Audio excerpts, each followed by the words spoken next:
Müdafiə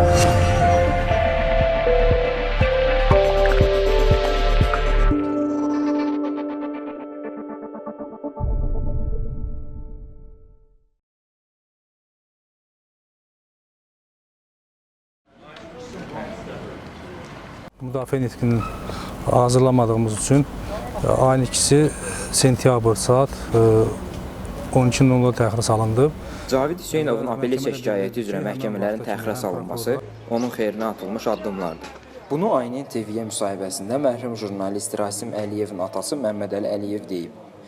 Sentyabrın 16-sında jurnalist Rasim Əliyevin döyülərək öldürülməsi işi üzrə həbs edilən Qəbələ klubunun sabiq kapitanı Cavid Hüseynov barəsində olan hökmdən verilən apellyasiya şikayəti üzrə məhkəmə prosesi təxirə salınıb. Bununla artıq neçənci dəfədir ki, prosesin vaxtı uzadılır.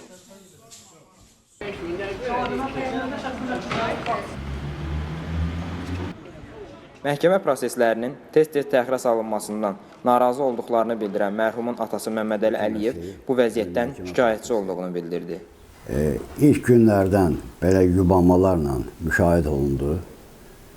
İstər Səbail rayon məhkəməsində, istər ümumiyyətlə istintaq vaxtında bu proses xeyli uzandı. Yəni süni uzanmalar bu mənim bir valideyn kimi fikrimdir. Bunun məqsədin arxasında hansı məqsəd dururdu? Yəqin ki, burada bu məqsəd hər halda bizim xeyrimizə yox, hər halda Cavid Hüseynovun xeyrinə olan bir məsələlər idi. Nəhayət, o ilkin məhkəmə prosesi sona yetdi, hakim qərarını verdi. Qərardan sonra deməli, tərəf apellyasiya şikayəti verdi. İndi də apellyasiya şikayəti bax, elə bir ciddi səbəb olmadan, yəni ciddi bir uzadılır. Cavid Hüseynovun bəraət alması ilə bağlı xəbərlərə münasibət bildirən Məmməd Əli Əliyev sabiq futbolçunun birmənalı şəkildə günahkar olduğunu dedi. İnternet saytlarında, müəyyən kanallarda mütəmadi, müəyyən vaxtlardan bir bu söhbət gedir. Güya Cavid Hüseynov bəraət qazanacaq, güya bugün Cavidi buraxacaqlar. Belə söhbətlər var. Yəni, bu fakt. Amma mən buna çox pis baxıram. Yəni, Cavidi mən həmişə cinayətkar bilmişəm. Yəni, o, bu cinayətdə. Bizim əlimizdə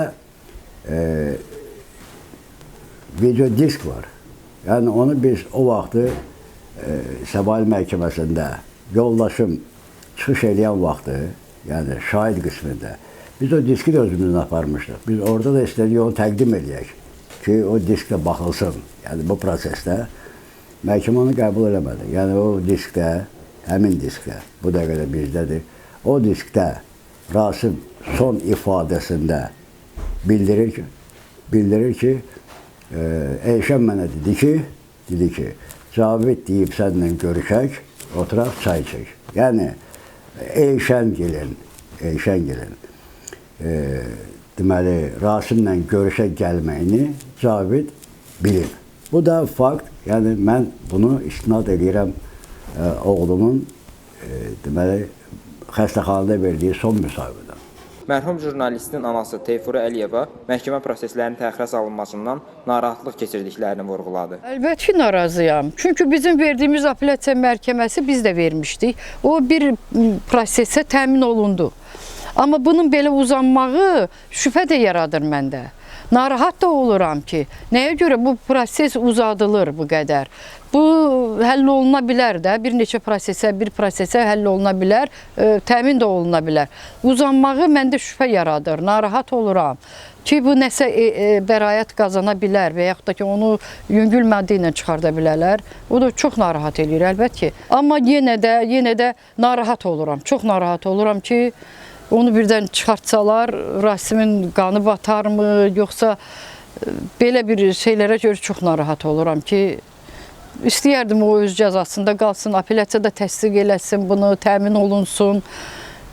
Nə bilim, onun çalışmağı, vəkilinin, ətrafının çalışmağı, məsəl üçün bu yazıların deyilməsi, nəsə ki, bu arada gəzən söhbətin ki, buna bəraət qazanılacaq və yaxud da cəzası yüngülləşdirəcək, o məni çox narahat edir. Mən istəməzdim. çıxartsın. Valla onu da bilmirəm. Məhkəmənin indi nə qərar verəcəksə onu görəcəyik də. Sonuncu dəfə məhkəmə prosesinin təxirə salınmasına səbəb Cavid Hüseynovun vəkili Adəm Məmmədovun ilkin qərardatdan kassasiya şikayəti ilə Ali Məhkəməyə müraciət etməsi olub.